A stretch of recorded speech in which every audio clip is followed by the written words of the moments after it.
How to handle troubles. I want to show you what the Bible has to say about that, because no other book like the Bible knows human nature and has the answer that you and I need to be free from troubles, to live in peace and joy.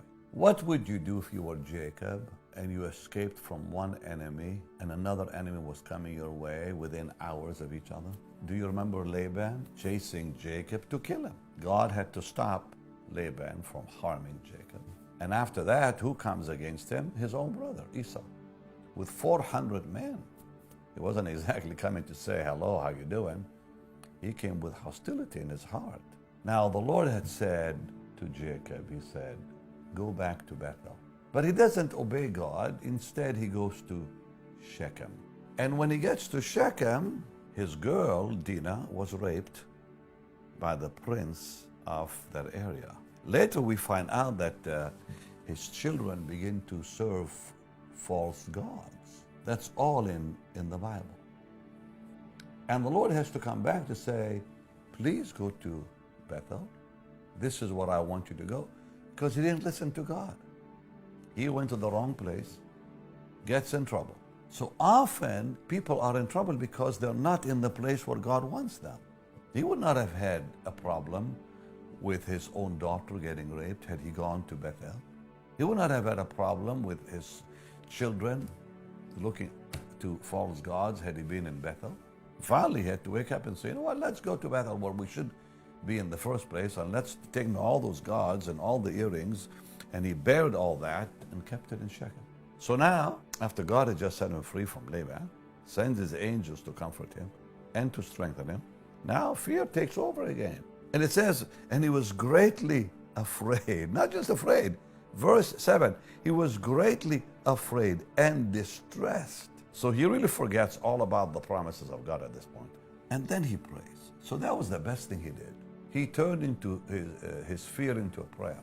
Let's look at what he says. And I think through that prayer, you're going to see some amazing things.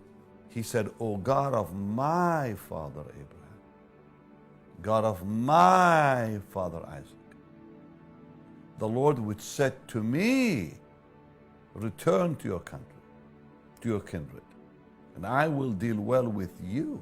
So I think the first thing we have to do is remember the covenant we have with God and call upon the Lord who made that covenant with us. But look what was the second thing that Jacob says. This is verse 10. I'm not worthy of the least of your mercies, of all the truth which you have showed to your servant. Here he acknowledged his own weakness, his utter lack of strength. That's number 2. And now he makes his request. He says, deliver me, verse 11.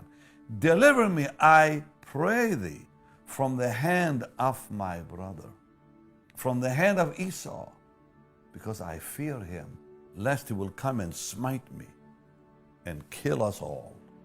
He makes his request. But then he throws himself on the promise. He said, Lord, you said, verse 12, Lord, you said, I will surely do thee good. I will make your seed as the sand of the sea, which cannot be numbered for multitudes. So these 4 things are so important. Lord, you made a covenant with me.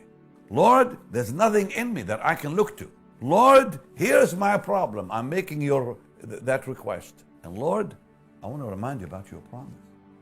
You do that, and those problems will start to fall apart by themselves. Because that's what happened there.